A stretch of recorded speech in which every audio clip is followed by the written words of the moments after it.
Hello viewers, আজকে আমরা পরিচয় হব এমন একটা অ্যাপসের সাথে, যে অ্যাপসের সাহায্যে আমরা প্রফেশনাল হিসাবে থাম্বনেল বানাতে পারি। থাম্বনেল বানানোর মতো অনেক অ্যাপসই আছে, যেরকম মনে করেন ক্যানভা, পিক্সেল অ্যাপ। এই সমস্ত অ্যাপসে শুধু ইংলিশ আখর সুবিধাজনক হিসেবে বোল্ড করা যায়, ফোল্ড করা যায়, শেডো করা যায়, বাংলা আখর কিন্তু হয় না। তো আমরা যেহেতু বাংলা কন্টেন্ট ক্রিয়েটর, আমাদের থাম্বনেলের উপরে 50% বা 90% বাংলায় লিখতে হয়, যার জন্যই বাংলা আখর বোল্ড করা, ফন্ট করা, শেডো করা কোন অ্যাপসের সাহায্যে হয়, সেই অ্যাপসটার দ্বারাই যদি আমরা কাজ করি, তাহলে হয়তো আমাদের ভিডিওর উপরে যেটা থাম্বনেল দেই, সেই থাম্বনেল প্রফেশনাল মনে হবে। আর একটা থাম্বনেলই ভিডিওর 50% ভিউজ ইনক্রিজ করে। তো চলুন সেই অ্যাপসটার সাথেই আমরা পরিচয় হই, যে অ্যাপসটায় বাংলা আখর এই ধরনের সুবিধাজনক হিসেবে লিখতে পারে। হ্যালো বন্ধুরা, চলে এলাম আমরা মোবাইল স্ক্রিনের উপরে। এখানে এসে আমরা প্রথমে প্লে স্টোরটা একবার ওপেন করে নিব, আর এখানে লিখব লিপি ঘর।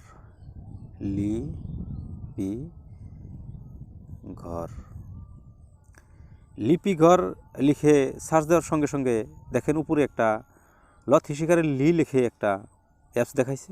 সেই অ্যাপসটাই লিপি ঘর অ্যাপস। এটাকে একবার ইনস্টল করে নেবেন। ইনস্টল করার পরে ওপেন করে নেবেন। হয়তো আমার ইনস্টল করা আছে, যার জন্য আমি সরাসরি মোবাইল স্ক্রিনের উপরে ওপেন করে নিলাম। এখানে ওপেন করার পরেই দেখেন আপনার ইউটিউবের জন্য যে থাম্বনেলের প্রয়োজন, সেই থাম্বনেলটা এখানে সেট করা আছে। শুধু এই যে দেখাইছে ইউটিউব থাম্বনেল, এখানে একবার ক্লিক দিয়ে দেন। এখানে ক্লিক দেওয়ার সঙ্গে সঙ্গে ইউটিউবের যেটা রেশিও 16:9, সেই রেশিওতেই এই থাম্বনেলটা সেট হয়ে যাবে। আপনি এখন মনে করেন এখানে নিচে ব্যাকগ্রাউন্ড, টেক্সট, অবজেক্ট, টুলস 4টা অপশন দেখাইছে। সেই 4টা অপশনের মাঝখানে আপনি যদি এরকমই রাখতে চান রাখতে পারেন, তাছাড়া যদি না রাখতে চান তাহলে এই ছবিগুলো এই ধরনের নিচ দিকে টেনে টেনে আপনি এই ছবিগুলো আপনি সরিয়ে নিতে পারেন। তারপরে আপনি ব্যাকগ্রাউন্ডে ক্লিক করেন। ব্যাকগ্রাউন্ডে ক্লিক করার সাথে সাথেই দেখেন এখানে কালার সিলেক্ট করতে দিছে। আপনি কোন কালার চান আপনার এই থাম্বনেলটা, এখানে মারলাম, এরকম হলো। একদিকে হলদিয়া, একদিকে রঙা লাল। যদি হলদিয়াটা চেঞ্জ করা হয় তাহলে এই দিকে টানতে পারেন, যেরকম চান আপনি সেরকমই বানাইতে পারেন। দেখেন হয়ে গেছে। লালটা যদি চেঞ্জ করতে চান, যেরকম চান আপনি, হয়ে গেল, এরকম হয়ে গেল। বাস, আমরা জানি এরকমই রাখবো। ঠিক আছে, রাইট সিনে ক্লিক করে দিলাম। এখন এখানে তো কিছু লিখবো, তাহলে ব্যাকগ্রাউন্ডের ডাইন পাশে যেটা টেক্সট আছে, টেক্সট একবার ক্লিক করে দিলাম। এখানে টিতে ক্লিক করে দিলাম। নতুন লেখা, এখানে ডাবল ক্লিক করে দিলাম, আর এরকম একটা ইন্টারফেস শো করলো। এখানে নতুন লেখা আখর কয়টা আমরা ব্যাক করে দিলাম, মুছে দিলাম। তারপরে আমরা কি লিখব, মনে করেন থাম্বনেল, এই একটা শব্দ লিখে বুঝিয়ে দিচ্ছি।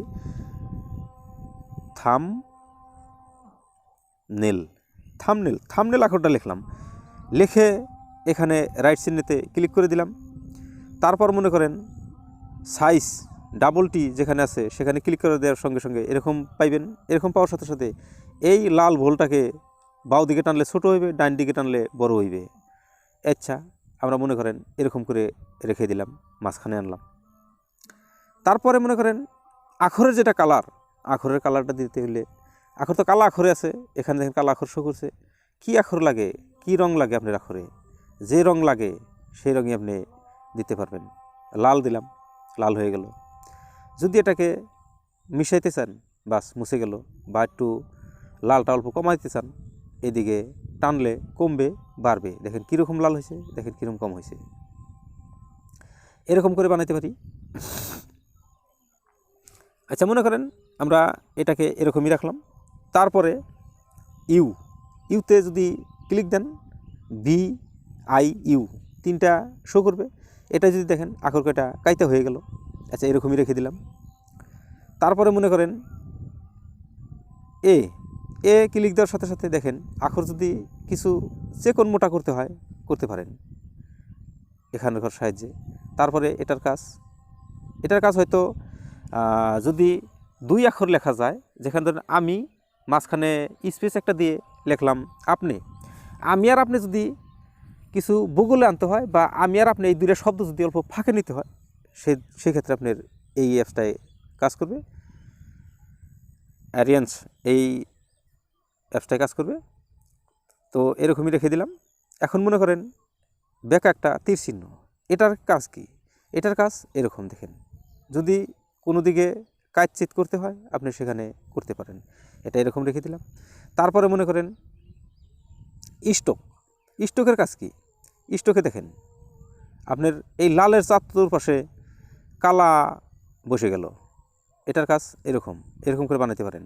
যদি আপনি মনে করেন লালের চতুর্পাশে আমি কালা দেবো না, অন্য কোনো কালার দেবো, তো কালার মধ্যে ক্লিক করেন, আপনার যে কালার লাগে এখান থেকে সিলেক্ট করে নেন। আপনি মনে করেন লালের চতুর্দিকে এই কালারটাই দিবেন আপনি, তো এই কালারটা সরাসরি বানিয়ে নিলাম, এখানে ওকে করলাম, এই কালার হয়ে গেল। এখন দেখেন এই কালার দিয়ে দিলাম, লালের চতুর্পাশে এই কালার হয়ে গেল। এরকম করে আপনি মনে করেন এরকমই রাখলাম। আচ্ছা, তারপরে শেডো আসলো, শেডো আপনি করতে পারেন। এখানে কালা আখর আছে, কালা আখর যদি চেঞ্জ করে আপনি লাল বানিয়ে চান, লাল করে নিন, তারপর আপনি শেডো করে নেন। এই দেখেন এটা টানলেন, নিচের দিক দিয়ে দেখেন একটা আখর, এই থাম্বনেল লেখাটাই নিচের দিক দিয়ে আবার দেখা যাচ্ছে, শো করাছে। আচ্ছা, এইদিকে এটা নিচের দিকে উপর দিকে, এটা বগলে ও দূরে দূরে চলে গেল, লাহে লাহে লাহে লাহে দেখেন বগলে এসলো। এরকম করে কাজ করতে পারি। তারপর মনে করেন অবজেক্টে গিয়ে নতুন চতুর্ভুজ, নতুন বৃত্ত ও নতুন ইমেজ, তিনটা অপশন আছে।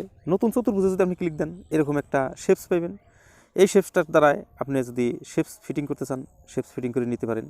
এই শেপস যেরকম ইচ্ছা আপনি সেরকম বানিয়ে নিতে পারেন, চিকন মোটা ছোটো বড়ো যেরকম ইচ্ছা সেরকমই বানিয়ে নিতে পারেন। বানিয়ে নিয়ে এর মাঝখানে যদি আখর বসাতে চান, মনে করেন যে এই থাম্বনেলটাই এই শেপসের উপরে বসিয়ে দিব, দেখি আমরা পারি কিনা, একবার ট্রাই করি। মনে করেন এরকম করে থাম্বনেল যেরকমের থাম্বনেল লেখাটা যেরকম মোটা আছে সেরকম যদি করে নেই, এটাকে একবার থাম্বনেল যে সাইজের তেরা বেঁকা আছে সে ধরনের করে নিলাম। এখন থাম্বনেলের উপর একটা ক্লিক দিলাম, ডাবল করে দিলাম, থাম্বনেল ডাবল হয়ে গেল। এখন নিচের থাম্বনেলটা একবার ডিলিট করে দেন, দেখেন এই থাম্বনেলটা এই শেপসের উপরে চলে এসেছে।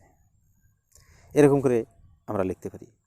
তারপরে যদি বৃত্ত আকারের লাগে, বাস আপনি বৃত্ত আকারও নিয়ে নিতে পারেন, কোনো অসুবিধা নাই। সুন্দর একটা অ্যাপস, দেখেন বৃত্ত আপনার যে আকৃতির লাগে সেই আকৃতি আপনি বানিয়ে নিতে পারেন, ছোট বড় গোল চেপেটা যেরকম লাগে সেরকমই আপনি বানিয়ে নিতে পারেন। তারপর মনে করেন ইমেজ, নতুন ইমেজ এসে আপনি ডাইরেক্ট যদি সরাসরি ক্যামেরায় ক্লিক দেন, ক্যামেরা দিয়ে আপনি ডাইরেক্ট ফটো তুলে আপনি এখানে ফিট করে দিতে পারেন। তা না করে যদি আপনি ফাইলে যে সমস্ত ফটো আছে সেই ফটো যদি আপনি এখানে সেট করতে চান, তাহলে ফাইলে একটা ক্লিক দিয়ে দেন। ফাইলে ক্লিক দেওয়ার সাথে সাথে দেখেন এখানে ফটো দেখাইছে। ফটোতে আপনার যে ধরনের ফটো সেভ করা আছে, আপনি যে ধরনের ফটো চান সেই ধরনের ফটোই যদি আপনি ইউজ করতে চান, মনে করেন আমি এই ফটোটাই উদাহরণস্বরূপে দেখাতে চাইছি, এটাকে সেট করব, সেজন্য এটাকে এদিকে নিয়ে আসলাম। যেরকম ছোট বড় করতে চান সেরকম ছোট বড় আপনি করে নিতে পারেন। তো এই হচ্ছে আজকের অ্যাপসের সুবিধা। মনে করেন আজকের মতো ভিডিও এ পর্যন্তই। তো নিশ্চয় বুঝতে পারলেন, এই ধরনের যদি আমরা প্রফেশনাল হিসাবে থাম্বনেল একটা বানাইতে পারি, আমাদের ভিডিওতে ভিউজ আসা সম্ভব হবে। তো আজকের মতো ভিডিও পর্যন্তই, আশা করছি ভালো লেগেছে। যদি চ্যানেলে নতুন, সাবস্ক্রাইব করে আমার পাশে থাকবেন। যদি সাবস্ক্রাইব করা আছে, থ্যাংক ইউ সো মাচ। পাশে থাকা বেল আইকনটি অন করে রাখবেন, যাতে করে পরবর্তী ভিডিও নোটিফিকেশন আপনার কাছে পৌঁছায়। তো দেখা হবে নেক্সট ভিডিওতে। ততক্ষণ পর্যন্ত সুস্থ থাকবেন, ভালো থাকবেন, ধন্যবাদ।